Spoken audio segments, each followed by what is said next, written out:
Hello and welcome back to an episode of Generation Ochi. My name is American Ben. So in the short time this channel has existed, we've already covered a whole lot of content, from One Punch Man to Attack on Titan to Sweet Home. The truth is, when you start a channel with the mindset that it's going to help support you and the people you care about, you're anxious to try out as many different things as possible, as quick as possible, so that you might figure out what works and what doesn't. Eventually, you carve out a more narrow path as the algorithm and your audience shape your channel. And by the time that happens, often the content you started out covering is but a faint memory. Our second and third videos were on Alice in Borderland, the Japanese thriller about a group of friends living disenchanted lives amidst the stress and chaos of Tokyo's urban sprawl, who, via a restroom stall of all places, end up in some sort of weird parallel Tokyo where they're forced to participate in deranged death games. I had planned on holding off on doing live action on this channel for a bit, but after seeing Alice, I was just so excited to make content on it. Nonetheless, I've since left it behind to experiment with other content such as Sweet Home, the show some have anointed the Alice in Borderland of South Korea. Normally, I wouldn't return to Alice just yet, not before trying my hand at a few more things just to gauge audience interest. But nonetheless, here I am today, returned to havoc in the hands of Hatter and his unhinged horde of semi-human heathens. See, I just can't stop thinking about Kuina, one of the characters that is introduced during the beach arc of the show. Alice in Borderland is high-quality, hella fun content. Its narrative is gripping and its world is wholly addictive. And the acting in the series is top-notch. Its characters are dynamic and unforgettable. Speaking of which, I just can't get Kuina out of my head because even though I've talked about this character quite a bit already, I still just don't feel like I've done this character the justice she deserves. So yeah, for your sake, for mine, and for the good of all, we return to Alice today with a full breakdown of Kuina. I'll be honest, when I first saw Kuina, I was quick to judge her based on her mannerisms and appearance. Bikini-clad round the clock and chewing on a cigarette or something of the like, she just hit me as a carefree, maybe somewhat callous Harley Quinn type character who is more than comfortable in the violent and depraved world of parallel Tokyo. She just seemed kind of empty, though maybe I'm not quite being fair here. And I certainly didn't trust her. The show didn't want me to trust her, as it portrayed her and her partner in crime, Chishiya, as schemers. They were up to something. Something that didn't seem like it was going to be to the benefit of our protagonist, Arisu. But the first moment that I realized that maybe something more was going on was during the first game we saw her participate in which she both seemed rather opposed to dying and displayed bravery and decisiveness in putting her hand on the light bulb. And hey, even if you haven't watched the show, touching a light bulb of unknown temperature can be a harrowing ordeal, so no context needed really. Anyway, at this point I started to think to myself, okay, this is someone with something more going on. She's not empty, but still up to no good. Later at a pool party, she went out of her way to talk to Arisu, and this is when we first really got to hear from her at length. 仲いいんだったら付き合っちゃったら? もう明日には死ぬのかもしれんのやし. And yeah, indeed the surface affectations of her person projected confidence and even a semi-sanguinity amidst all of the despair, albeit alongside a very paradoxical gloom. She's both upbeat and depressed about her situation at the same time, and while I would usually try to explain how that makes sense, I have a feeling a lot of you already get it. But then she said this. うちのおかんは病院で寝とる。一人で便所も行けんおかん置いて。こんなとこ来てもうた。Aha! This is a real person. Someone who has people and things she cares about in the real world. Now let's take a second to remind ourselves here that one of Alice in Borderland's themes is despair. Both realities in the show are portrayed as rife with suffering. In real Tokyo, that suffering is repressed in public and lived out in silence, while in parallel Tokyo, neuroses often break free of the mind and live on full display among friends and enemies. Everybody in parallel Tokyo seems to have arrived there on a winding path from some sort of great pain, some sort of abject, inescapable anguish. And here we learn the source of some of Kuina's suffering, that which she experiences through her mother's illness. So we at the very least have a human being here, someone who is more than meets the eye. But alas, still a schemer. で、どうだった？彼。気に入った。 Though to me it became somewhat perceptible by this point in the show that she is capable of putting up a protective front to ward off threats. A survival mechanism, if you will. Kuina, そっちはどう?アガニは部屋に入ったまんま。てか超暇やねんけど。I honestly think that the last boss really creeps her out, but of course she couldn't show that to him. She learned somewhere, perhaps within Parallel Tokyo itself, to signal strength amidst enemies.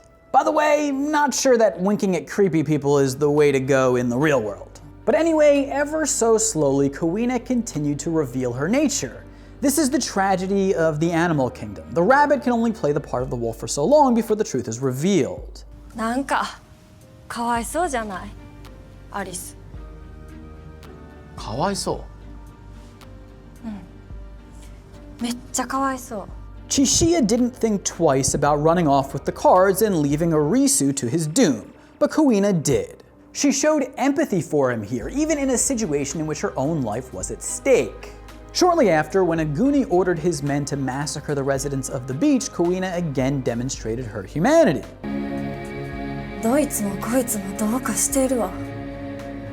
On one hand, there were a lot of bloodthirsty people at the beach. Then on another, there were just some people who didn't care one way or another. But Kuina isn't either of those types of people. She even up to this point clearly still had no taste for death and destruction. So this was Kuina's exposition, we'll call it. And then her entire arc was just turned on its head. She and the character Anne Rizuna were walking through a hallway during the beach rampage when they were confronted by the last boss. And at this point I was all like, run. Run fast. This dude is a murderous psychopath. But instead... 行け。She sends Anne away and offers to take on the last boss by herself? And I figured, okay, brave, but stupid. And she did look scared as she prepared to fight. And then the fight began and, okay, this woman is a goddamn ninja. I was like, oh, she can throw hands. Born the rabbit, but become the wolf. I still think she hides her fear below to project strength. But yeah, okay, maybe part of her courage is born of her ability to fight like a goddamn Gundam. I mean, when the flip-flops came off and she had that look like business time, I had to quickly shift my ill-conceived notions of her physical capabilities. And then the fight moved to the club in what was probably my favorite scene, albeit in segments, of the entire series. She could have run away. She could have just tried to avoid this entire showdown. But instead it seemed like she wanted to see this fight out. It was almost as if she felt that for some deeper reason she didn't actually have a choice. During the fight, the two characters seemed to sense some sort of connection between them.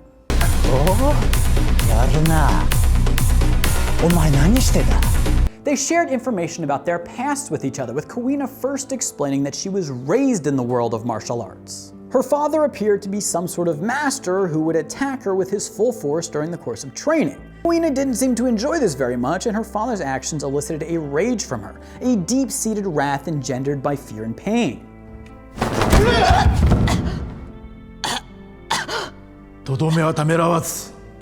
This wasn't the only time her father would abuse her, of course. She also revealed that he would beat her for putting on makeup and other cosmetics. See, Kuina is a transgender woman, and back in her traditional society, and let's be honest, in most parts of the world today, transgenderism isn't readily accepted. And on the contrary, transgender people in such societies are often victims of discrimination and violence. Kuina's father kicked her out of her house and told her to never come back.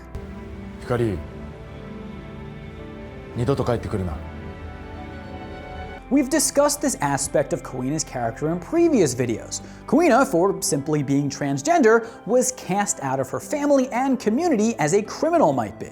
And thus she ended up in the hellish underworld of Parallel Tokyo with others who have been rejected by society. And thus we arrive at her connection to the last boss. He too was an outcast, not for being transgender, but for having what some might term unnatural inclinations, a desire to sense death, and as I infer, a bloodlust to kill. So here we are in Parallel Tokyo, where both the transgender person and the psychopathic murderer meet. An idea that might not make you feel so comfortable, but it is an idea that the show presents. なんでうちとあんたが似とる気しとったんか。俺とお前が？うちらは互いに過去を嫌っとる。Both characters are unwanted by their societies. Both characters have pasts full of pain, pasts they hate. And the ultimate effect of Kuina's community ostracizing her as they would an unregenerate criminal is that she is forced to live and survive among the depraved.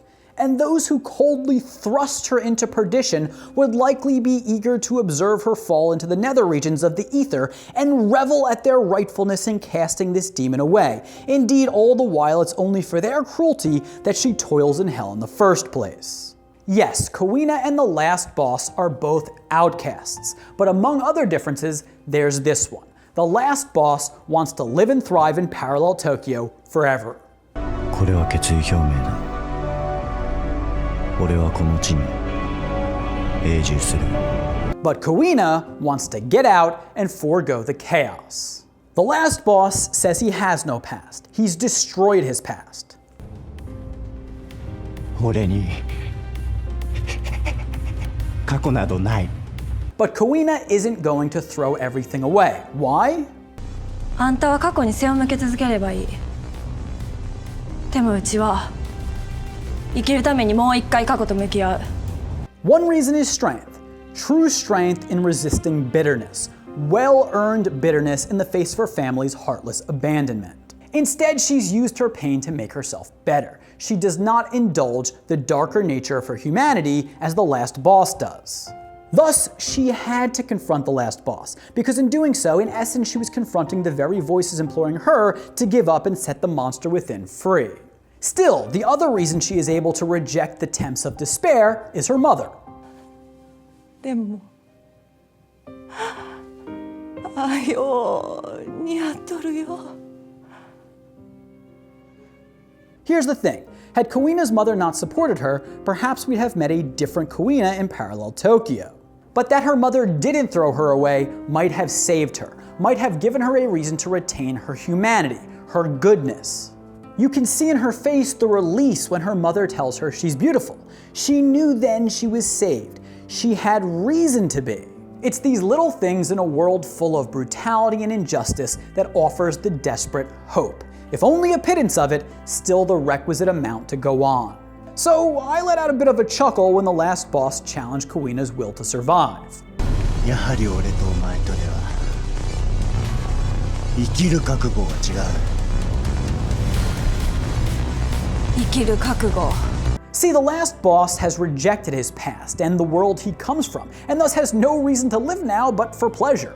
However, Kuina internalizes her past, lets it live on in her, and both her anger at the people who wronged her and her love for her mother provide her with much more in the way of will than the last boss could ever hope to have. So Kuina, barefoot and all, bears the pain of the glass. What is a few cuts, some bloodshed, to the transgender woman whose society has repeatedly cut and wounded day after day after day? The cuts from the glass are nothing, and the last boss cannot understand this. He, like me, judged Kuina based on her appearance, but she is unfathomably strong and resilient, and it was this miscalculation that cost him victory. And yeah, okay, we gotta talk about this right here, because Kuina can throw a bomb-ass roundhouse kick, puts the hips into it and everything. And then, the finisher. Game face on.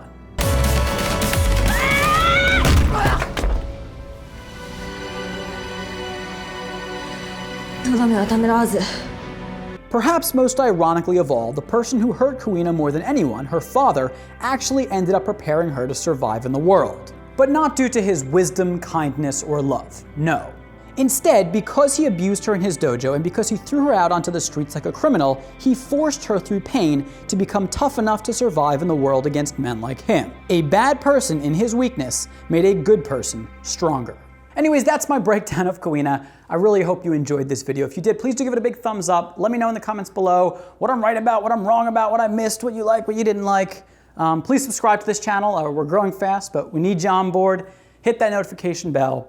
For now, my name is American Ben, Generation Ochi. Peace.